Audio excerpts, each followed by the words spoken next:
He has selected a champion, someone to ride forth on his own and spill the first drop of English blood.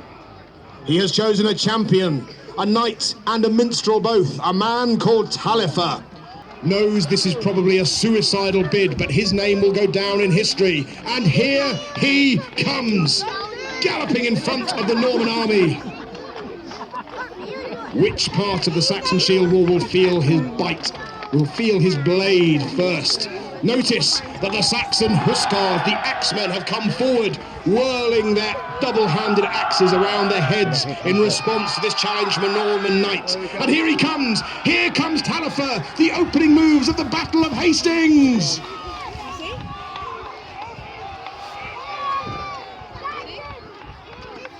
He's picked his first victim, and the first blow is struck! Who will we cheer for? Will it be Talifer on the Norman side? The English warrior on the Saxon side? Who will draw first blood? It seems as though Talifer is dancing around his opponent. Galloping in, crossing blades, dashing out again. What's this? Can one English man not overcome the Norman? No, he's been dragged from the saddle! Talifer is down!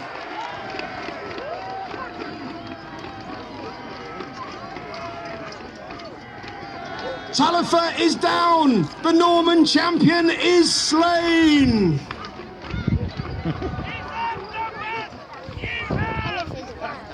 Let's hear it now for the Army of England. It has struck the first blow. It has dropped the first blood on this field. Let's hear it for the Saxon English and their champions today.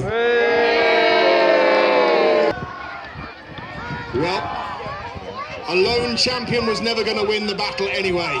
Duke William has more potent weapons at his disposal. See now, the first contingent of soldiers step forward, his archers and his crossbowmen. They will rain down an arrow storm upon the Saxon shield wall. Disrupt it, break it up, pepper it with arrows, and make it easy meat for the follow-up assault. Here they come.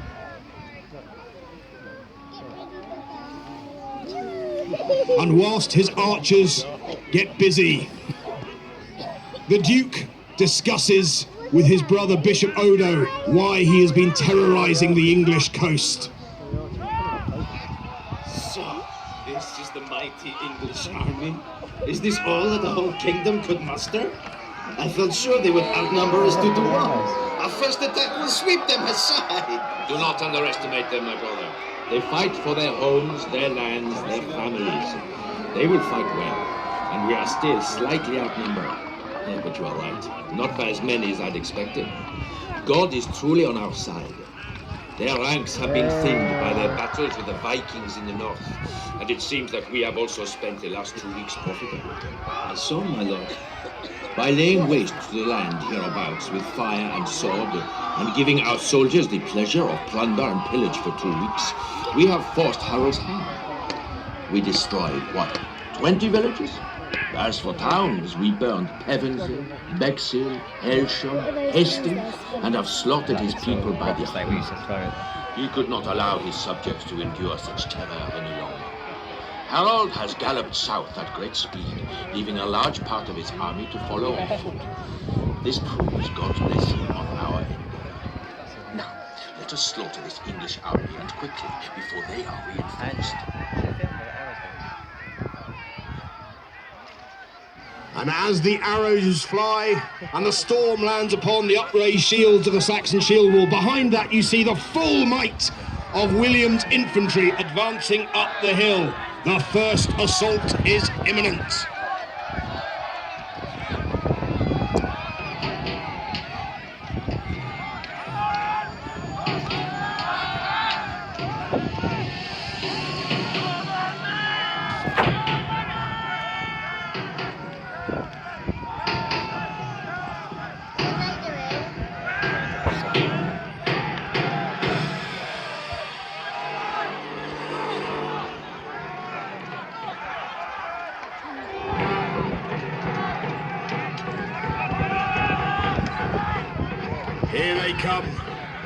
The implacable, steel-hearted killers of Duke William's army. Very little flesh visible, just their eyes peering out from beneath their steel helmets above their shields. They close with the English line. The centre is almost engaged. The flanks are nearly there. And the first encounter is upon us. The centres clash. Norman centre versus English centre. That wall. Surely the Saxons cannot hold against such a mighty force, armoured as it is, with metal around their bodies and papal blessings around their souls.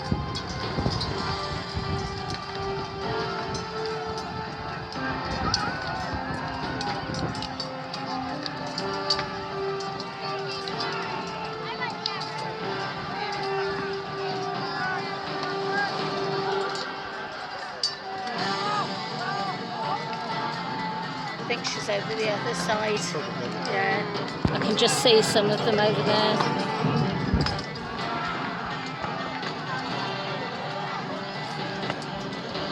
The scene is terrible. Hacking, hewing, stabbing, cleaving, with sword, with axe, with spear, with dagger. The cut and the press of the melee is horrific to witness.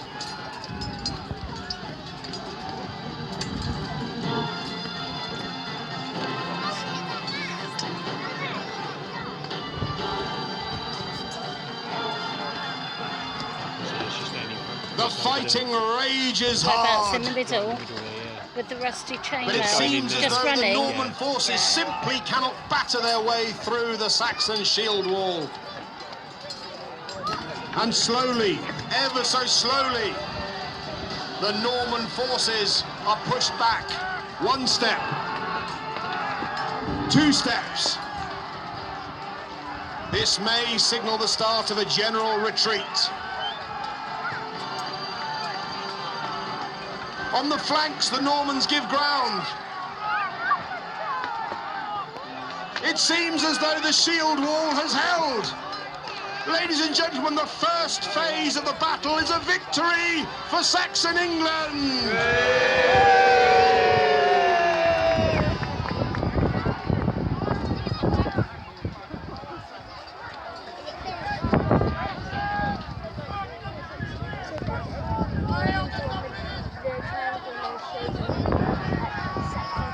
But if the infantry cannot break the Saxon shield wall, then the Norman overlord has other weapons at his disposal. See the horsemen of Normandy on the move. The secret weapon that has never yet been seen in England. Mounted knights on huge war horses, a sight that English warriors have not had to face. These are the weapons that the Duke to allow his cavalry space to manoeuvre and distance with which to build up the power as they charge up the hill, lances levelled to skewer and batter the Saxon shield wall to the side. And the nervous English army, even though many are veterans of Stamford Bridge, Fulford Gate,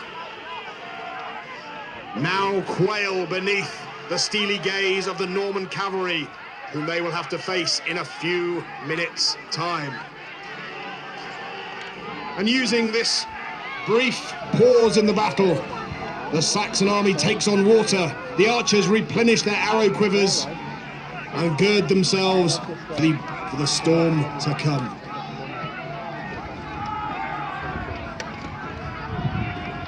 The horsemen are on the move. I believe Duke William may even personally lead one of his cavalry charges to personally break the shield wall. This will be the stuff of legend, the stuff of sagas.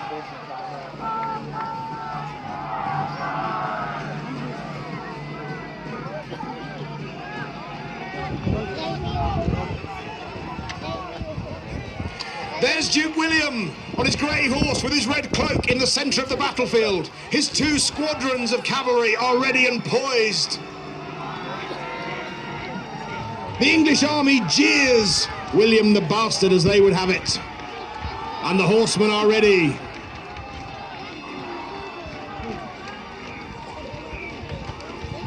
The fear is palpable in the front rank of the English infantry.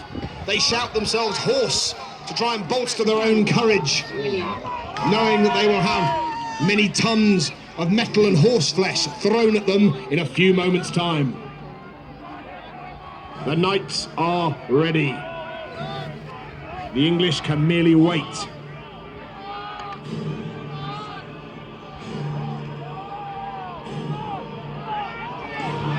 They set off at the walk, they approach, they move up to the trot, to the canter, to the gallop, and they crash home against the Saxon army! This is the moment of victory for the Normans, surely!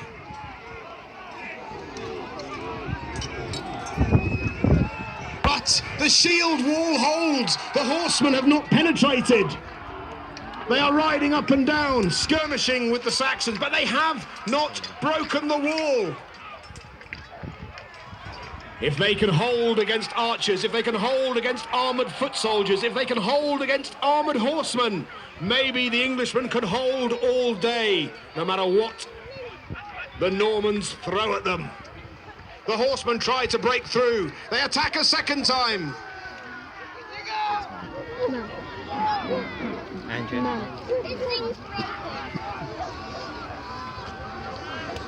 Look at Saucy Horse. Like a damage. Here they come, these brave warriors and their equally brave war horses, smashing, hacking, stabbing at the Saxons.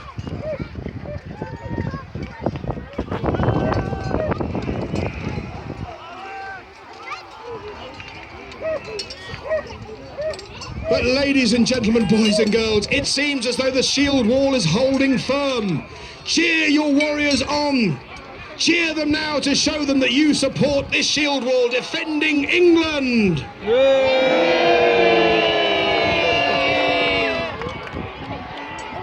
He lost his cloak. He lost his cloak. Well, if the knights cannot do it, maybe a further arrow storm will soften up the English line. See, the Norman archers have come forward again. And as soon as their own knights and horses are clear, they will unleash another arrow storm upon the English line.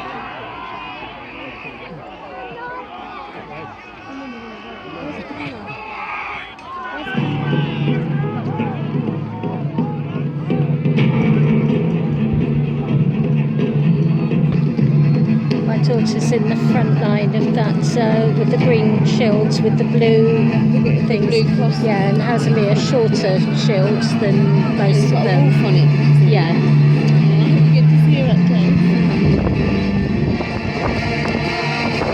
So is she the pea green sort of colour, or is she the sort of It's the bluey ones green at in the the front front? nearest to us.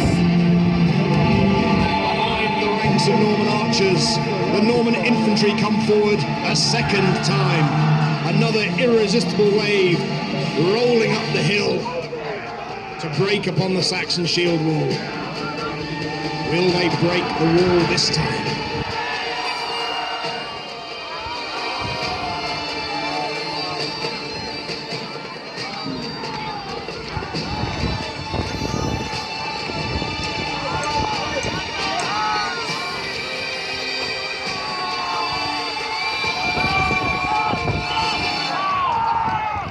You can see now the blocks of the Normans, three mighty forces.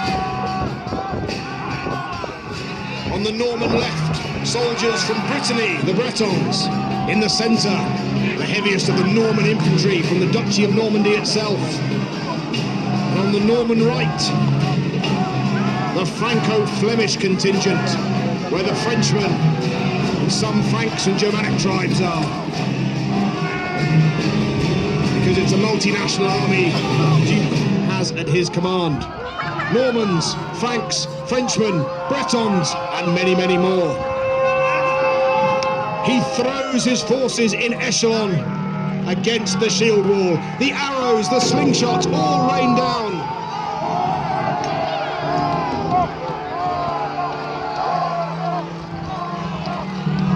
Here they come, here they come. They close. The English right is going to be hit first. then the English centre. Contact has been made. With a roar, the Warriors charge in. This will break the shield wall, surely.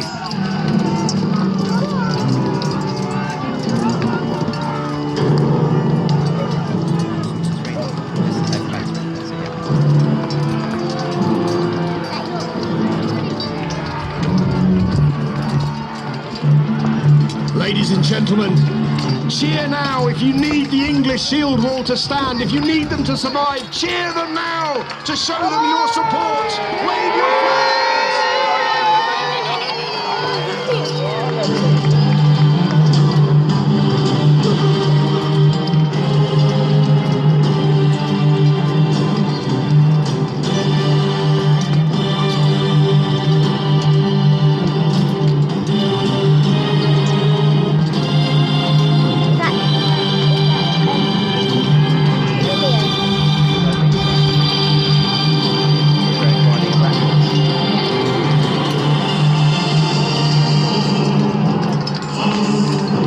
Fighting is hard, it is brutal. Men hacking and hewing until one side gives ground. Will that be Normans? Will that be Saxons? Who will give first? What's this? Over on the English right, the Norman left, the Bretons from Brittany. They're fleeing! They're running away! The Norman left is collapsing! The English are giving chase!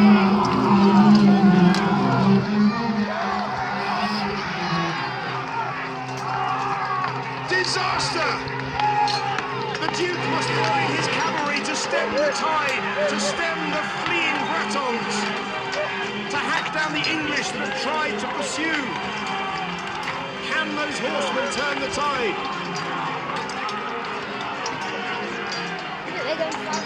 They're having a hard time of it. William will now personally lead his remaining cavalry into the attack. Maybe all of his horsemen can bring an end to the rout on the right-hand side. But there is danger. If William gets too closely involved in the melee, he could be injured, he could even be killed. But he is not one to shrink from danger.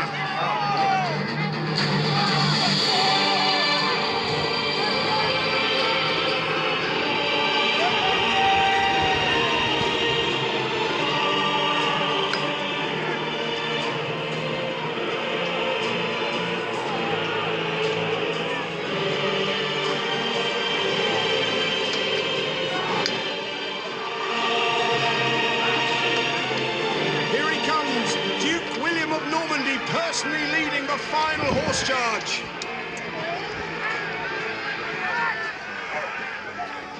And in he goes!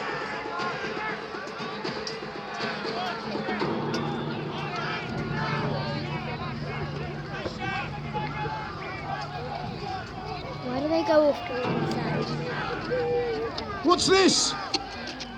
William is down! William is down! He's not on his horse! Is the Duke dead? It's a confused battle. I cannot see the Duke. His army is struck into confusion. If their Duke is dead, then they have lost the day. No, wait, what's that? I see a red cloak on a horse. He is still alive. He's galloping in front of his army to show he lived. Look at me! Look at me! See my face! I still live! Is that him just there? Those English sons of horse can't kill me! Their sword arms are as weak as their king! But I am strong! We are strong! And together we shall go up that hill and slay the usurper Harold! I will lead you there! I am William, Duke of Normandy! But by nightfall, I shall be William, King of England! Let's hear it if you're a Norman supporter. The Duke is alive. Let's hear it with Normandy!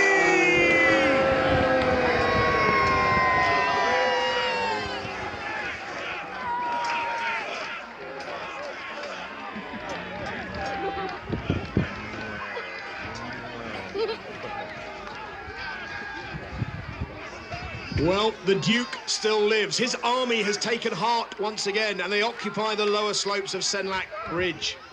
He managed to stem the retreat of his Breton left flank, and they still stand firm.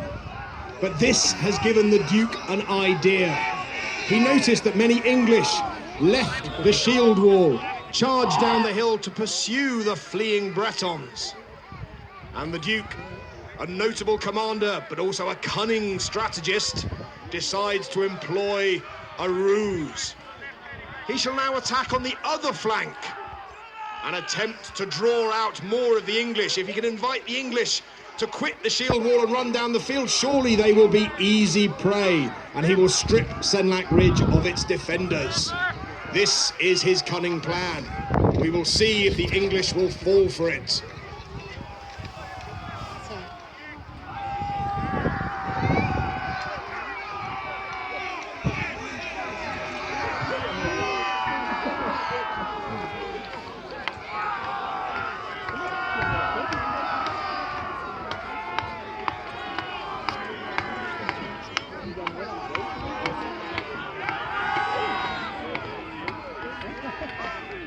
Where is King Harold?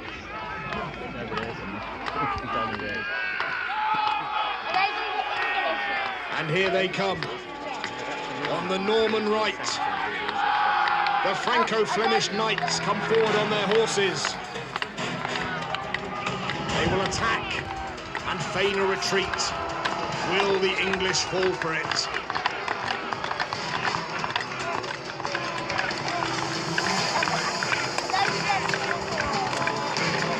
Here they come. The English don't know the true meaning of this attack. They're expecting it to be like any other, and they will prepare to receive it like any other.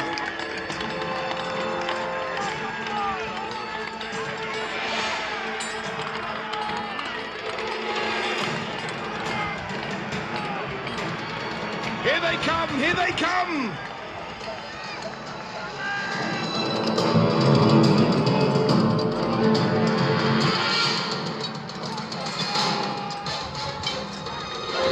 They don't pause, they attack, and they move out of the way quickly. They don't stop to engage. They turn.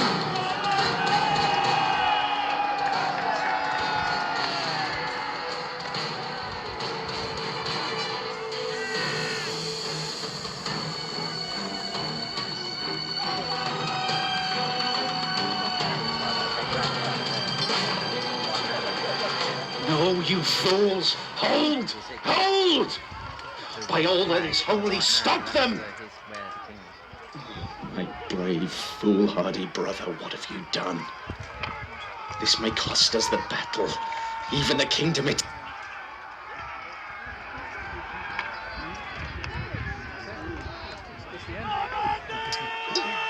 Well, disaster, disaster on the English left. The feigned retreat has worked. Huge numbers of English soldiers pursued the Normans down the hill, and they were slaughtered, are being slaughtered. This has made the Normans' job that much easier. Senlac Hill is being whittled down of its defenders. This is a disaster for the Saxon army.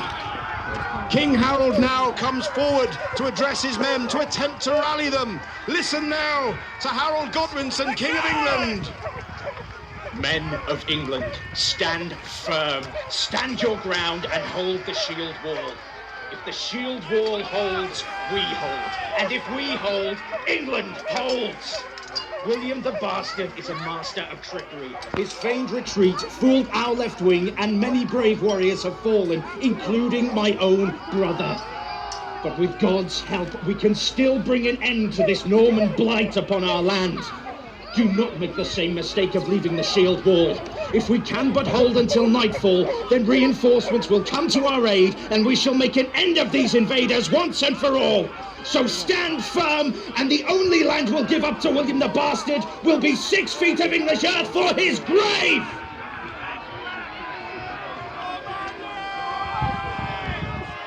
So, the English are standing firm. But the arrow storm comes in again. Harold is now dangerously exposed in front of his army, where he has rallied them with his stirring words. His Huscarls, his personal hearth troop, raise their shields to protect the king from the arrows. If just one finds its mark, this could mean the end of Saxon England. Let us hope those shields hold steady. The king must endure. England must endure.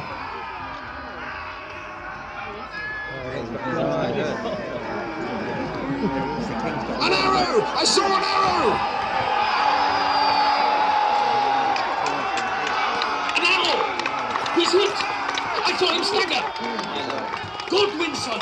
By the grace of God, Harold has been hit! I'm so by the blood of Christ, my archers have earned their pay today. If King Harold was indeed struck, then the arrow was truly guided by God, your grace, and we must give thanks to him. Yes, there will be time enough for that after we've won. Now, I saw him struck in the head, but his armor may have protected him. If he is merely wounded, we must make sure, and quickly, before nightfall is upon us. I need men to finish him off. Eustace!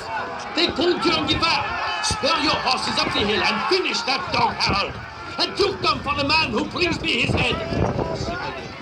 Throw every man we have into the assault. We'll finish this now!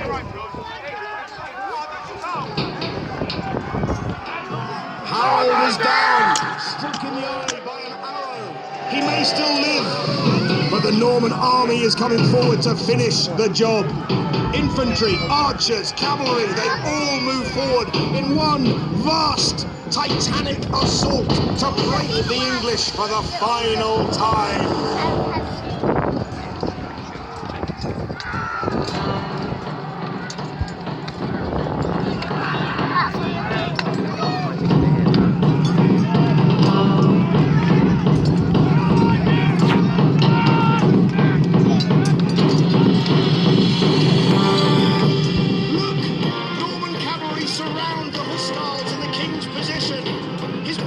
Stands, but they're being cut down like dogs by the Norman knights. Man after man is falling to the ground, prey to the Norman swords and lances.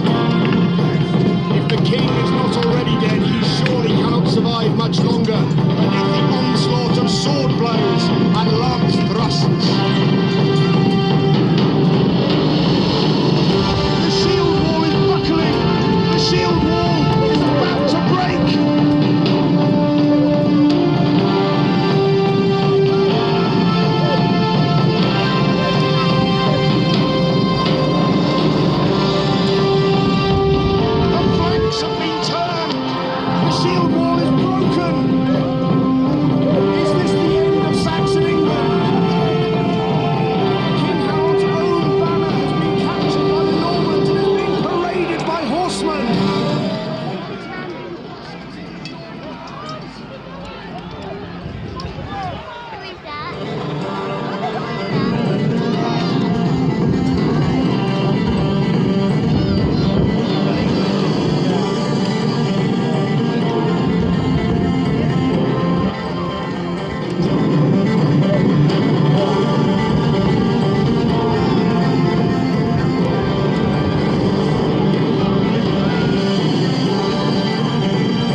This is the death of Saxon England. Ladies and gentlemen, a disaster for Saxon England. A Norman victory!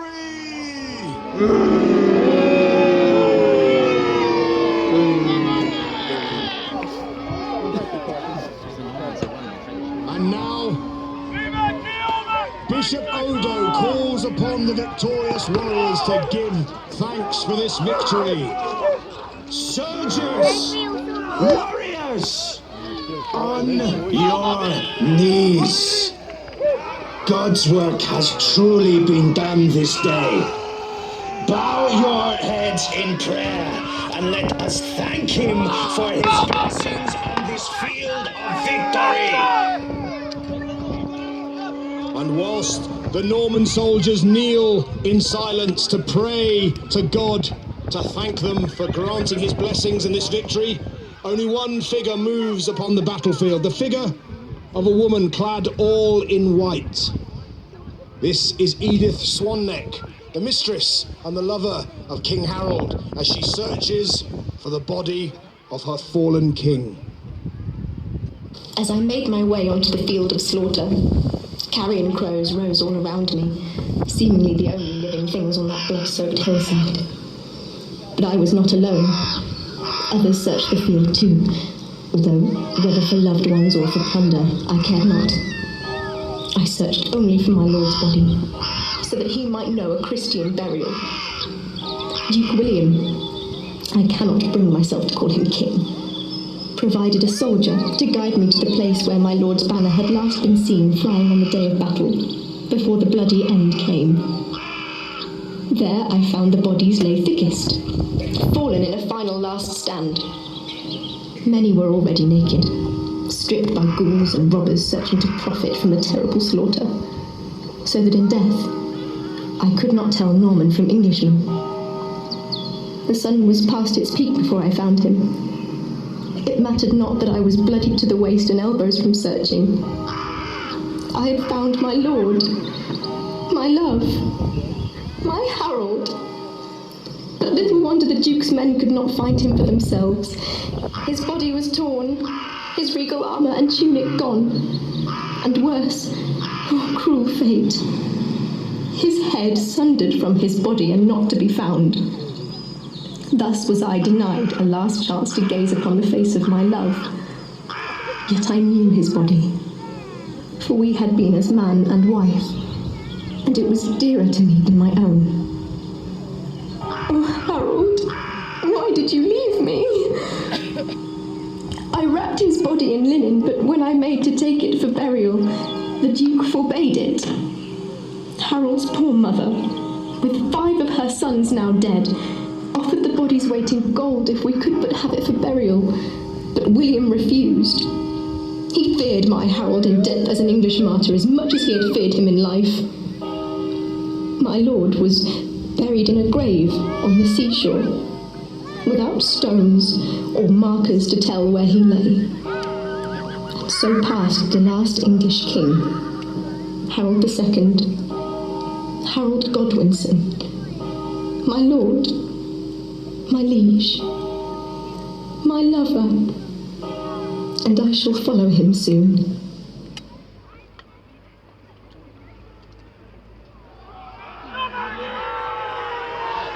Normandy!